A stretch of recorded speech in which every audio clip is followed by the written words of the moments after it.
Avis vascular centre మన దేశంలోనే the best varicose vein hospital. నమస్తే రమగారు. నమస్తే జయ. రమగారు, మనం విక్రమార్కుడు కొత్త సిరీస్ లో వినోద రంజితం మొదటి మెట్టు, దాని పేరు వినోద రంజితం కదా. తను చెప్పింది విక్రమార్కుడు ఎవరు, ఏంటి, ఎలా వచ్చారు ఏంటని. ఇప్పుడు రెండవ మెట్టుకి వెళ్తారా? రెండో మెట్టుకి ఇంకా ఎక్కడ, ఈ మొదటి మెట్టు పూర్తవ్వాల్సిన చెప్పిన కథల్లో ఇంకొక కథ ఉంది. ఇప్పుడు విక్రమార్కుడు 2000 సంవత్సరాలు పరిపాలన చేశాడని తెలుసు మనకి. అవును కదా. ఎలా వచ్చింది ఆయనకి అంత? ఇప్పుడు మానవుడు కదా, మానవులకి అంత జీవిత ప్రమాణం ఎక్కడుంది అంటే తల్లి ప్రత్యక్షం అయింది కదా. ప్రత్యక్షమైన ఆ తల్లి ఏమి వరం ఇవ్వాల. తల్లి ఇచ్చిన వరం ఏమిటి? ఉజ్జయిని మహానగరాన్ని నిర్మించే అవకాశం ఇచ్చింది. అంతే. నువ్వు అద్భుతంగా రాజపాలన చేస్తావంది, నీ పేరు చిరస్థాయిగా నిలబడుతుంది అంది. అంతే. ఎలా జరిగిందో చూద్దాం. ఈయన ఉజ్జయిని మహానగరం నిర్మించబడింది, 4 పక్కల నిర్మించుకున్నాడు. ఈ నవనిధులు లభించినాయి. ఆ దేశం చాలా అసలు క్షామాలు అనేవి లేకుండా, అతివృష్టి అనావృష్టి లేకుండా ఎంతో అద్భుతంగా నడుస్తుంటే ఆ కాలంలో ఏమైందట, దేవతల స్వర్గంలో ఒక ప్రత్యేకమైన ఈ కథ నడుస్తుంది. ఈ దేవతల్లో రంభ, ఊర్వశి, మేనక, తిలోత్తమ, కృతాచి ఇలాంటి బోల్డంతమంది అప్సరసులు ఉన్నారు. అయితే ఎవరి నాట్యం చాలా బాగుంటుంది అనేది ఒక వాదన వచ్చింది.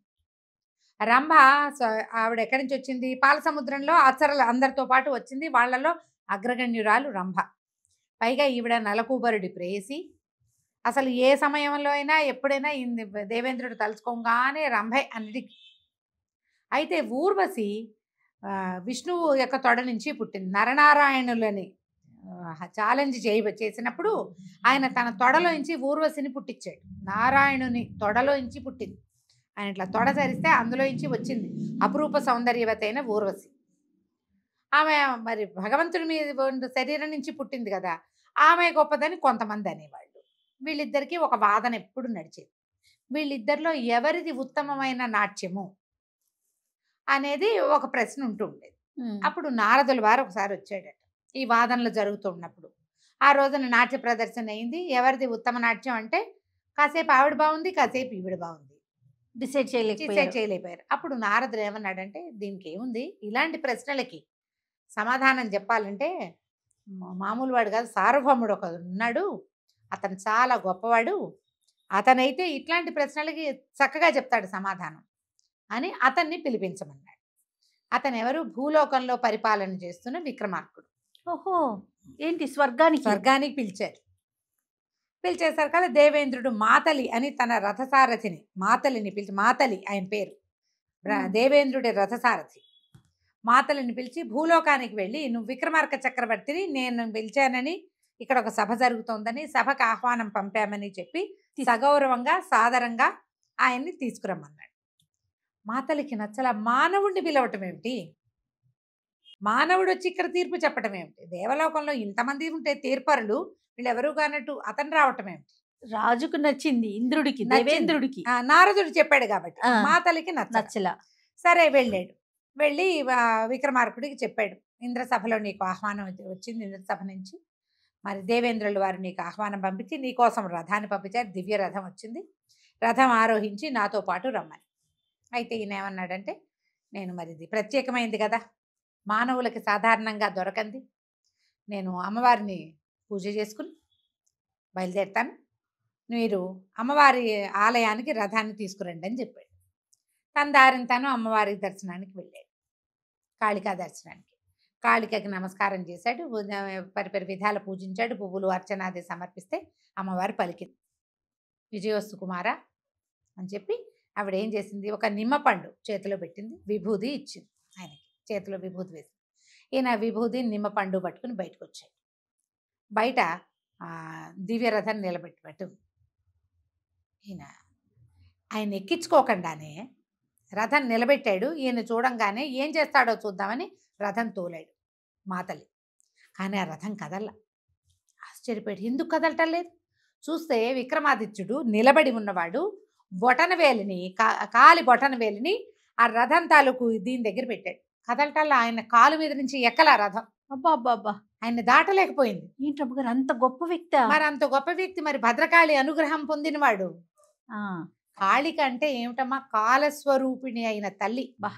కాలుడు భగవంతుడు ఆయన అధీనంలో ఉంటుంది, కాలం అంతా ఆయన అధీనంలో ఉంటుంది. అదే కదా. మరి కాళిక అధీనంలో ఉండేది కాలమే కదా. ఆమె ఇతని యొక్క దీంట్లో ఉన్నది. విక్రమార్కుడి అసలు ఆయన ఏం చేయాలన్నా కాళిక అనుగ్రహమే. కదలలేదు. మాతలి రథం దిగి క్షమించండి రథం ఎక్కండి అన్నాడు. కాలడ్డం పెట్టాడు, కదల్లా, ఎక్కాడు. ఆ చేతిలో ఉన్న నిమ్మపండు విభూది శక్తి అది అమ్మ ఇచ్చింది కదా స్వయంగా. ఆమెను కాదని ఎవరేం చేయగలరు? సరే రథం ఎక్కించుకుని స్వర్గానికి తీసుకుపోయాడు. అబ్బో అద్భుతంగా పండగ చేశారు స్వర్గంలో. విక్రమార్కుడికి ఎన్నో అద్భుతమైన స్వాగతాలు ఇచ్చారు, చాలా మెచ్చుకున్నారు, దివ్య భోజనం చేయించారు, కొద్ది రోజులు ఆయన్ని తమ అతిథిగా ఉంచుకున్నారు. అప్పుడు చెప్పారు, మాకు ఇక్కడ ఎప్పుడు ఒక వాదన నడుస్తూ ఉంటుంది, రంభా ఊర్వశులలో ఉత్తమ నాట్యగత్తె ఎవరు, ఎవరిది ఉత్తమ నాట్యం అని అడిగారు. సరే చూస్తానన్నాడు. ఆ రోజున రంభా ఊర్వశి ఇద్దరి నాట్యం పెట్టారు. ఈయన అట్లా చూశాడు, ఏమి మాట్లాడలే. మర్నాడు మళ్ళీ సభ. ఇవాళ చూసి రేపు చెప్పాలి. మర్నాడు ఏం చేశాడంటే ఈయన 2 పువ్వుల బంతులు ఇచ్చాడట. ఎవరికి? రంభకి ఊర్వశికి పువ్వులతో చేసినటువంటి బంతులు లాంటివి. 2 కథలు చెప్తారు జయ. మెళ్ళో దండ వేయించాడని ఒకటి, ఈ మనం తీసుకున్న కథలో పువ్వుల బంతులు. చిన్న పూబంతి పట్టుకుని ఈ పూబంతిని పట్టుకుని నాట్యం చేయండి అన్నాడు. ఇద్దరు ఆ బంతులు చేత్తో పుచ్చుకున్నారు, బోళ్ళసేపు నాట్యం చేశారు. ఈ పువ్వుల బంతిలో ఈయన ఏం చేశాడట, కొన్ని విషపు క్రిములని పువ్వుల బంతిలో పెట్టి కుట్టించాడు. ఊర్వశికి పోటీ పట్ల ఏమీ లేదు. తన నాట్యం తన సంతోషంగా నాట్యం చేయటమే తప్ప ఆమెకి నన్ను ఎవరైనా ఓడిస్తారని, నేను ఓడిపోతానని, లేదా నేను ముందుండాలని, నేను వెనకుండాలని ఏమీ లేదు. భగవత్ ప్రసాదం వల్ల జన్మించింది, హాయిగా అలాగే ఆ ప్రసాద మహాత్మ్యంతో స్థిమితంగా ఉంటుంది. రంభకి ఒక లోపల ఉద్రేకం ఉంది ఆమెకి. నేను ఇక్కడ ముందొచ్చా, నేను గొప్పదాన్ని, గొప్ప అనిపించుకోవాలి, ఎప్పుడు నా పేరే వస్తుంది ముందు, ఇప్పుడు కూడా నా పేరే ముందుండాలి అని ఒక లోపల ఒక ఉద్రేకం ఉంది. ఈ ఉద్రేకం ఉన్న వాళ్ళ పిడికిళ్ళు బిగుసుకుంటాయి సహజంగా. దేవతలైనాను ఆమె ఈ బంతిని గట్టిగా పట్టుకుంటుంది. పట్టుకునేసరికి ఆ లోపల ఉన్న విషపు క్రిముల తాలూకు ముళ్ళు గుచ్చుకుంటున్నాయి, నొప్పి, సరిగ్గా చేయలేకపోతాం. ఊర్వశి ఊరికి ఆ బంతిని ఎట్ట పట్టింది, బంతి కదలటల్లా ఆమె హాయిగా నాట్యం చేసుకుంటుంది. అదేలే, ఒత్తిడికి గురవట్ల, ఒత్తిడి లేదు, ప్రెషర్ ఎప్పుడు లేదో అప్పుడు ఉత్సాహం బాగుంటుంది. అంతే కదా. ప్రెషర్ వల్ల ఏమవుతుంది, పనిలో దాని ప్రభావం చూపిస్తుంది. జయ, ఏ నాటి కథ ఇది చూడండి. నువ్వు ఒత్తిడికి లోనైతే, నువ్వు ప్రెషర్కి గురైతే నీ పని మీద దాని ప్రభావం ఉంటుంది అని చూపించారు చూడండి. అయితే నాట్యం అయిపోయింది, పెద్దగా జనాలు పసిగట్టల. నాట్యం అయిపోయాక ఈయన చాలా బాగుందని చప్పట్లు కొట్టాడు. మీ అరిచేతులు చూపించండి అన్నాడు. 2 అరిచేతులు చూపించారు. బంతి నలగలేదు ఊర్వశి చేతిలోది, చేతికి ఏమీ కాల. రంభాదేవి చేతుల్లో ముళ్ళు, చేతులు నిండా ఎర్ర ఎర్ర గుర్తులున్నాయి, బంతి నలిగింది. ఈయన చెప్పాడు, ఊర్వశి ఉత్తమ నాట్యగత్తె. ఊర్వశిలాగా నాట్యం చేసేవాళ్ళు నాట్యగత్తెలకి కావాల్సింది నాట్యము, అభినయము, కౌశలము, వాటన్నిటితో పాటు కావాల్సింది ఏంటంటే తమ మీద తమకి నమ్మకం, కాన్ఫిడెన్స్ అంటాం దాన్ని మనం. కాన్ఫిడెంట్గా లేని నాట్యము గొప్ప నాట్యం అనిపించుకోదు. కాన్ఫిడెన్స్ ఉంది కాబట్టి ఊర్వశి అద్భుతమైన నాట్యగత్తె. ఆమె చేతిలో పువ్వుల బంతి అసలు వసివాయలేదు, వసివాడల అలాగే ఉంది. పువ్వులు నలిపేసిన రంభాదేవి 2వ స్థానమే అని చెప్పారు సభికులందరి. అసలు ఇది ఏం పద్ధతి, ఎంత చిత్రమైన పద్ధతి, ఎంత బాగా తెలివిగా తెలుసుకున్నాడు. చాలా సంతోషించారు. రంభ కూడా నిజమే, నాకు కాన్ఫిడెన్స్ లేదని ఒప్పుకుంది. ఆమె కోపం రాల, నిజం. తర్వాత నేను పాల సముద్రంలో నుంచి పుట్టానని గొప్ప పడితే భగవంతుడి తోడ నుంచి పుట్టానని ఆమె ఎంత గొప్పపడాలి అని తగ్గిపోయింది. నా పని అది, ఊర్వశి పని ఊర్వశిది అని సర్దుకుని ఊరుకుంది. అసలు ఏమీ లేదు, మాటే లేదు. అయితే ఈ విక్రమార్కుని ఎన్నో పరిపరి విధాలుగా మెచ్చుకున్నారు. ఈ దేవేంద్రుడు ఆయనకి చాలా అద్భుతమైన వరాలు ఇచ్చాడు. ఏమని చెప్పాడంటే, 1000 సంవత్సరాలు జీవిస్తావు నువ్వు. ఈ జీవించటం అనే మాటని 1000 సంవత్సరాలు రాజ్యం చేయి భూలోకంలో నువ్వు అని దీవించాడు. నీకు వరం ఇస్తున్నాను, 1000 సంవత్సరాలు రాజ్యపాలన చేస్తావు నువ్వు, భూమండలాన్ని రాజ్యం పరిపాలిస్తావు. నీ తాలూకు ఈ గొప్పతనానికి మెచ్చి నీకు ఒక అద్భుతమైన నవరత్న ఖచ్చిత సింహాసనాన్ని పంపిస్తున్నాం మేము. నువ్వు రథం ఎక్కి భూలోకంలోకి వెళ్ళేసరికల్లా నీ ఆస్థానంలో ఆ సింహాసనం ఉంటుంది. ఆ సింహాసనాన్ని ఎక్కి 1000 సంవత్సరాలు భూమండలాన్ని అద్భుతంగా పరిపాలిస్తావు. నీ తాలూకు ప్రజలందరూ కూడా నిన్ను వేనోళ్ళ పొగొడతారు. నీ రాజ్యంలో ఎలాంటి సమస్యలు ఉండవు అని అనేక వరాలు ఇచ్చాడు.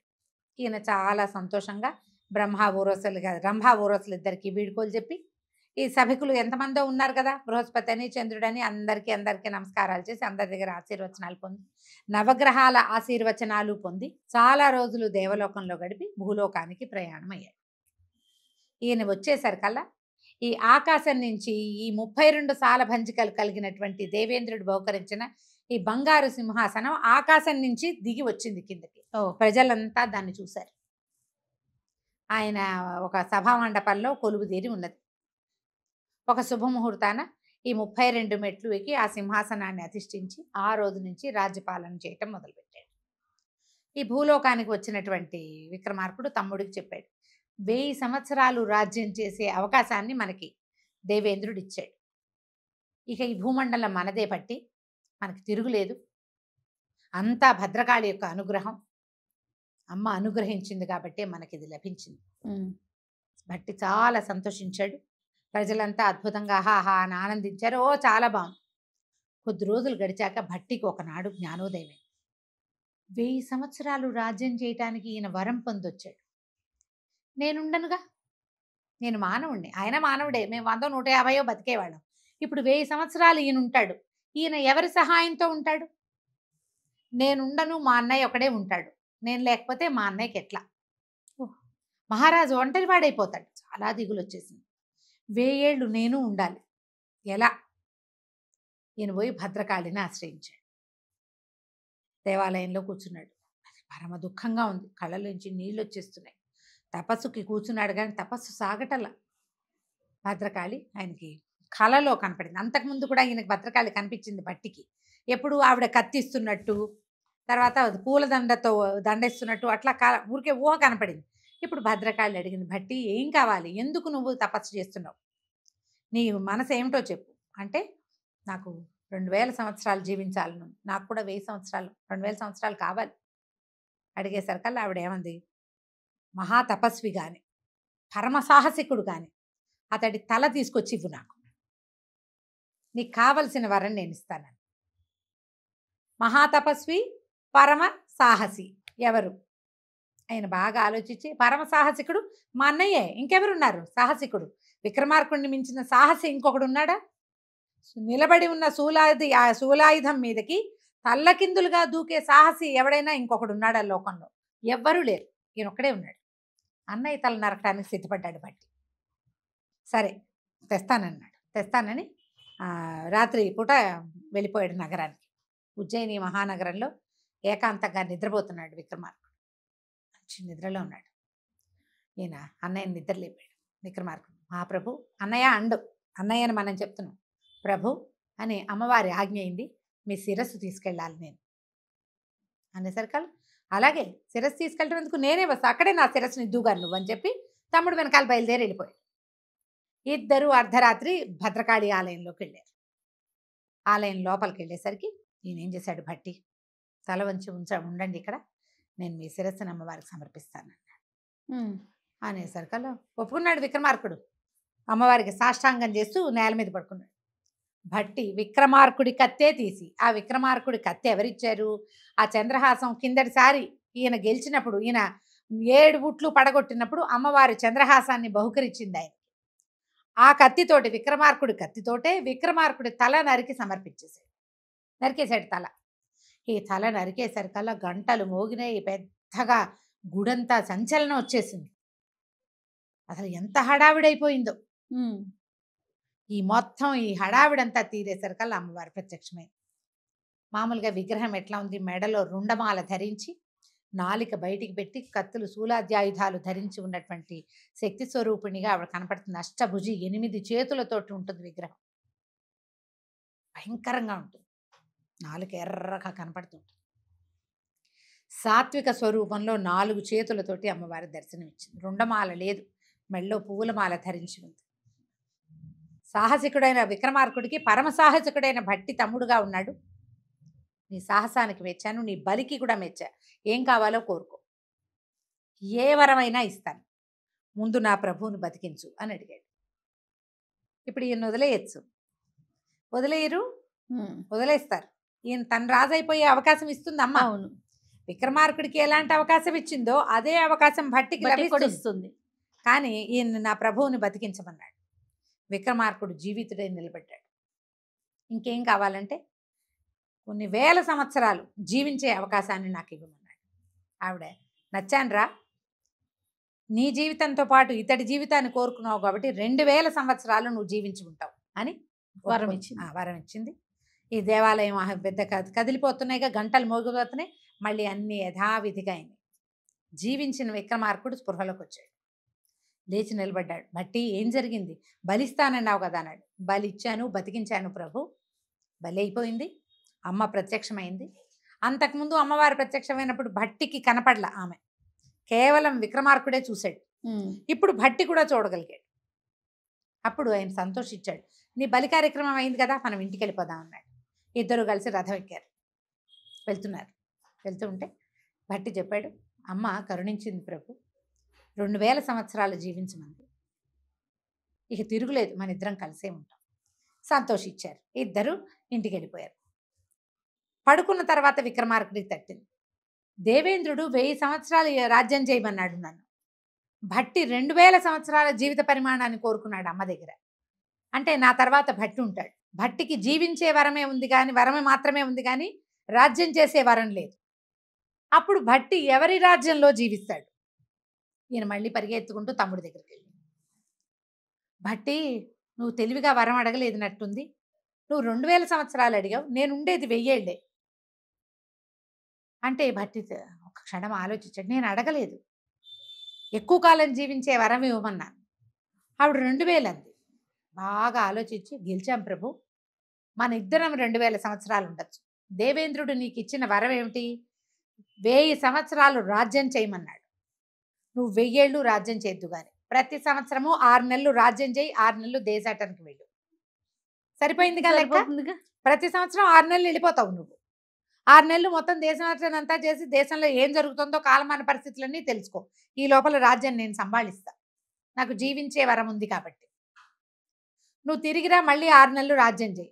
6 నెలలు అవ్వగానే వెళ్ళిపో ప్రయాణానికి. నువ్వు తెలుసుకొచ్చిన వింతలు, విడ్డూరాలు, విశేషాలు అవన్నీ మనం పంచుకుంటాం. ఈ 6 నెలలు చేయవలసిన మార్పులు, రాజ్యంలో ఏ ఏ మూలలో ఏ ఏ పరిస్థితులు అవన్నీ అవగతం అవుతాయి కదా.